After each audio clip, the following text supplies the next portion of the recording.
என்ன மச்சி பண்ணுறீங்க? நானா தங்கம் பீர்க்கங்காய் துவையல் அரைக்க போகிறேன்டி. பீர்க்கங்காய் வந்து தோல் செத்தி வச்சுருக்கேன். அது நல்லா நல்லெண்ணெயில் நல்லா நம்ம வதக்கிக்கிறோம். பீர்க்கங்காய் ஆஃப் பாயில் வெந்தோடனே நல்லா வதங்கிட்டே இருந்ததுக்கப்புறம் அதுக்கு தேவையான பொருட்கள் வந்து பட்டை மிளகாய், புளி, கருப்பு உளுந்து, பெருங்காயம்.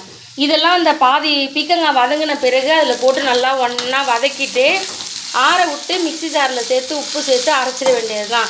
எல்லாம் வதக்கிட்டு பார்க்கலாம். பாருங்கள், நல்லா வதங்கிடுச்சு. பீர்க்கங்காய் ஒன்றா தான் போட்டிருக்கோம், ஆனால் உளுந்துலாம் நல்ல மெரூன் கலரில் ஆகிடுச்சு பாருங்கள். நல்லா வாசனையாக புளி வதங்கிட்டு மிளகாவும் வதங்கிட்டு இதில் நான் உப்பு போட்டு வதக்கிட்டேன். மிக்சியில் அரைக்கும்போது பெருங்காயத்தூள் போட்டு கொஞ்சமாக தண்ணி ஊற்றி திக்காக அரைச்சிக்கணும். சட்னியாக தோசைக்கு வேணும்னா தண்ணியாக வச்சுக்கணும். நான் இப்போ சாதத்துக்கு தான் ரெடி பண்ணுறேன். சாதத்துக்கு தொட்டுட்டு சாப்பிட்லாம், போட்டு பிசைஞ்சு நல்லெண்ணெய் ஊற்றி சாப்பிடலாம். அதனால் நான் வந்து திக்காக தான் அரைக்க போகிறேன். அரைச்சிட்டு காட்டுறேன். பீர்க்கங்காய் துவையல் ரெடி. அரைச்சாச்சு பாருங்கள், குறப்பாக அரைச்சிருக்கேன். இது சாதத்தில் நல்லெண்ணெய் போட்டு சாப்பிட்லாம், தயிர் சாதத்துக்கு தொட்டுக்கலாம்.